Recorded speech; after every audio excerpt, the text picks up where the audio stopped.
My brother Caleb has his birthday in a few days. Caleb is the third oldest in my family. Counting half-siblings, I'm the ninth. Growing up, our tyrannical father left when we were young, and my mom could barely keep a roof over our heads. Apparently, many times before the incident, I'm about to explain she forgot Caleb, but I don't remember any of those, and some of my other siblings deny that and have specific memories that show the opposite. When I was 15 and Caleb was 18, our house burnt down, and Caleb moved in with his girlfriend, now wife. A few months later was his birthday, and our mom forgot to call him.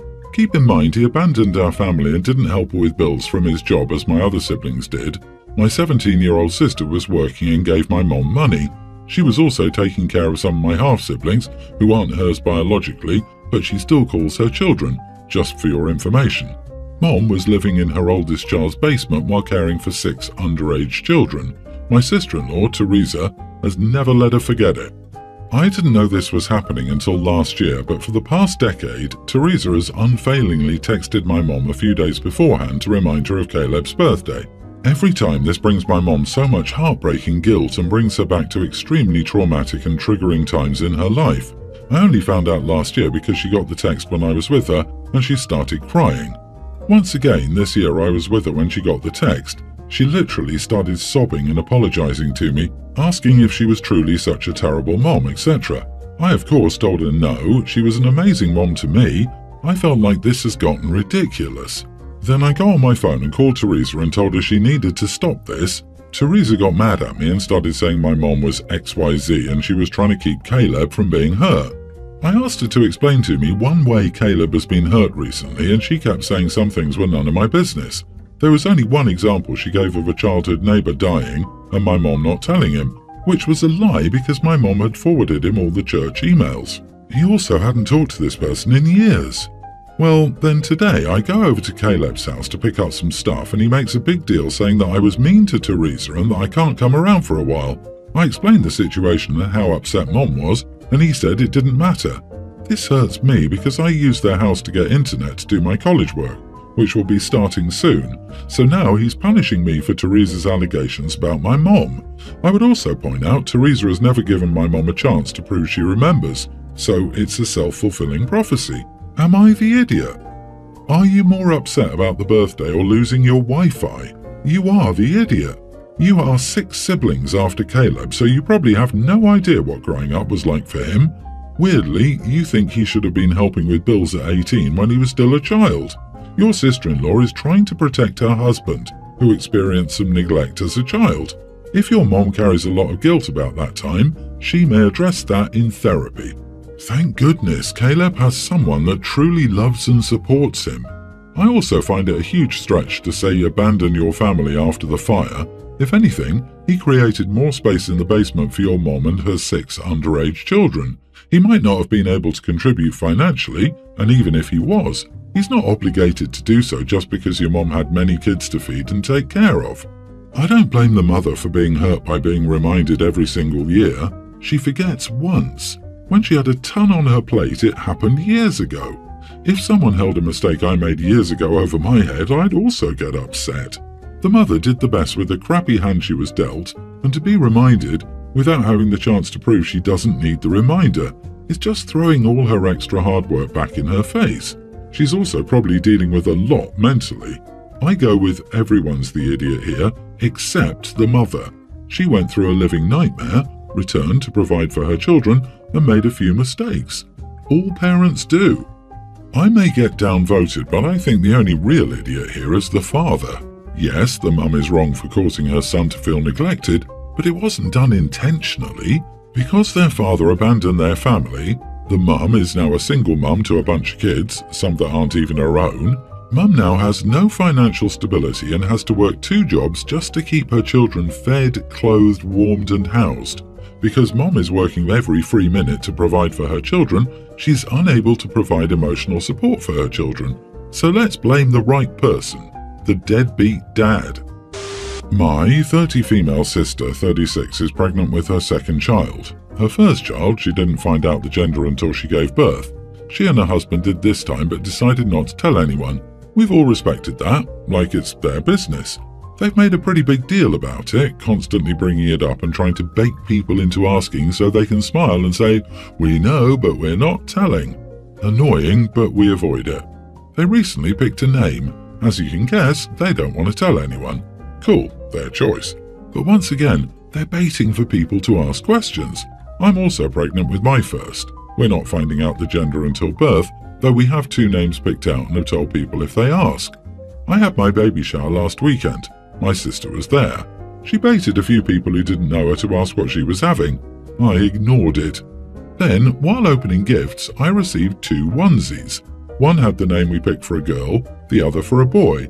My aunt explained I could hold on to the other one if we had a second or donate it. Both are pretty common names. I thought it was so sweet. My sister said, "Oh, we've picked a name too." I already knew what would happen. A few asked what it was. She smirked and said, "We're not telling." I rolled my eyes and said, "Yeah, we know. Have enough attention for now?" She turned red but didn't say anything else. We moved on. My mom later chastised me, saying I shouldn't have called her out like that. Apparently my sister cried after. I pointed out she already had her shower where she could annoy people with all that, and she doesn't need to do it with mine. Am I the idiot?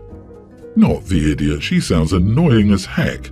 She sounds like those people on Facebook who post about feeling down or needing inspiration, or feeling hurt by betrayal or drama, and then people ask what it is and they say, "I don't want to talk about it now." By the way, you could always start throwing out ridiculous names. Craigathy, Jimifer, Savory, Brangelina. Don't you understand that your baby shower exists only for her to tell people that she's pregnant too, and knows the gender, and even picked out a name for her baby as well, and that it's all so awesome, unlike yours, that she won't tell anybody? Oh man, your baby will always be in competition with her baby, and if your sister is the golden child, you and your child will never win. I tried to keep the fact my sister has issues away from my wife. She's very judgmental of people who aren't perfect, i.e. does everything to further themselves, and would consider my sister a lost cause.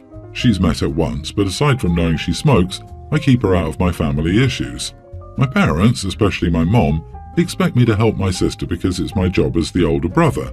I set her up with an apartment that I paid for, and food, and just expected her to get sober and find a job. She trashed the floor, and I had to pay $6,000 in damages because I co-signed, and I didn't want it to go on my record. I got her $5,000 in dental work and other medical bills. Financially, I have no money of my own as the joint account can't be touched. Now my sister says she wants to go to rehab. I'm hoping against hope this will fix her addiction, but it might take more than once to do it. It costs $30,000 for 6 months and I don't have the money.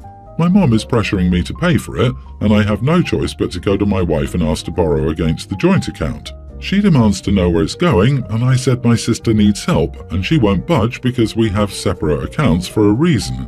Finally, I tell her about the rehab costs and how I don't have a penny left in my own savings or checking, and she throws a fit for not telling her and refuses to allow a dime to go to it. It's half my money in there, so I should be able to take out my half, but the prenup says I can't take it out without my wife's approval, which she won't give. She says I'm choosing my sister over her and our son, and if it continues, she will leave. I think she needs to understand she's my sister, and yes, she hasn't made good choices, but I need to help her. Also, we have savings, and we're well off enough it feels like she's being selfish. You are the idiot. Also, dude, stop enabling your sister. Do you know why? You will kill her if you do this. My mom enabled my brother repeatedly. I told her to stop, counselors told her to stop, and now he's dead because of it. Regardless of your wife's opinions about these kinds of people, she should have been told what was going on with your sister from the beginning of the relationship, and that helping her out financially was put on your shoulders. It shouldn't be because your parents should be helping her or the government should be, but that's a moot point. You can't spring this kind of financial blow to your joint account and not expect your wife to be angry at you for not being upfront from the beginning. Thank your wife for having the backbone you lack when it comes to telling mommy no. Wife is scared that I'll drain that account as well, and she's right on that. OP will drain his and his wife's retirement accounts, savings account, and home equity to continue enabling his sister, and it won't do crap. It'll just make it worse, even if OP had a tree that dropped money instead of leaves. You're lighting yourself and your family on fire to keep your sister warm, and all she's interested in is lighting her joints with the flames. Your wife should divorce you for lying. So I, 50 male, went to get some fast food today, and my nearly adult daughter is upset with me. I'm on a diet, so I need to watch what I eat, diabetic, and I opted to get a grilled chicken sandwich meal. That meal comes with fries. I said I didn't want them because I shouldn't have them, so my daughter asked if she could have them instead of them going to waste. I told her yes, she could, and she asked if I could get her a special sauce too, which I did. When I got in the car, I only wanted a few just for on the road, so I ate about maybe 4 or 5 of the large waffle fries in the carton but left her a solid 1/3 of the rest. When I showed up and handed her the bag with her portion of fries, she was visibly disappointed and accused me of being the idiot because they were hers. She specifically requested, and I shouldn't have eaten them. She said there were barely any in there. I checked and there were a good 2 or 3 big fries with the rest being crumbled a bit. Am I the idiot here? Edit. Also, I didn't offer to go back and get more only because it's such a long drive away and I didn't feel like I had to, given that they came with my meal in the first place. Let me get this straight. You bought her 3 French fries and wonder why she thinks you're an idiot? Of course you're the idiot. If you tell someone they can have something, give it to them.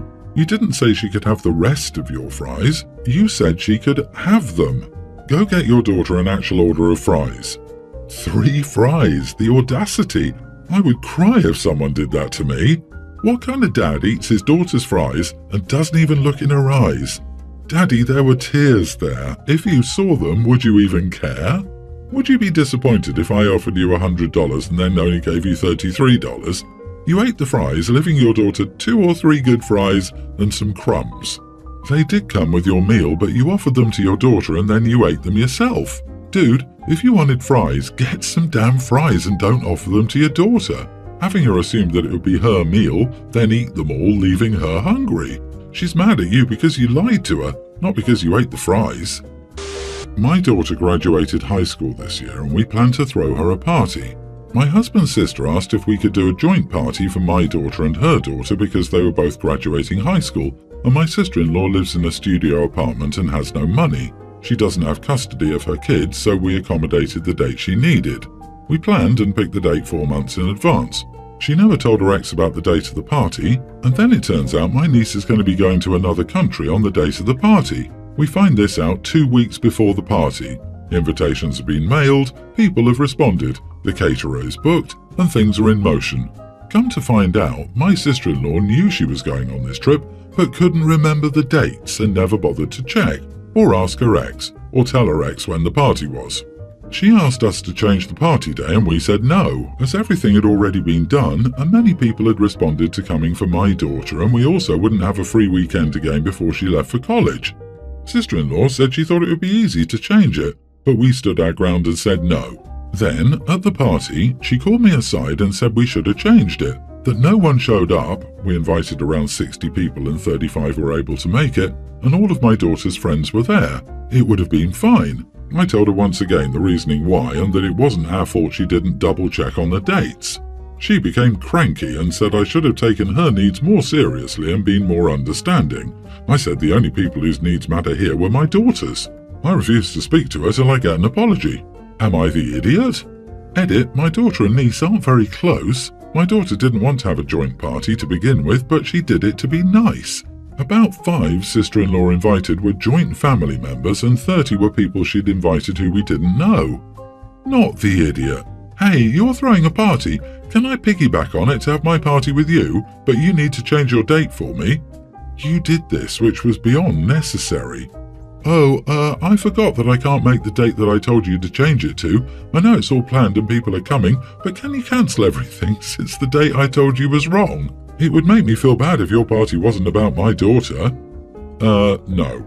If she wanted to ensure she was celebrating her daughter while piggybacking on your organisational skills in your daughter's party, she should have checked her daughter's calendar better. 35 out of 60 guests showed up. Yeah, probably because the other half of the invited guests were the other person's guests. And she invited 30 people you didn't know. Did she tell them her daughter wouldn't be there? Did she pay anything for it? She should take her daughter's needs more seriously. Guess we know why she doesn't have custody.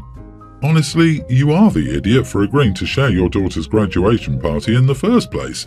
My parents did this for a cousin of mine who I hate, and it ruined graduation for me. None of the attention was on me, only him, and I had to deal with his holier-than-thou Bible-thumping nonsense on a day that was supposed to celebrate one of the biggest accomplishments of my life. I'm glad it worked out, but I hope you keep your daughter's feelings in mind in the future.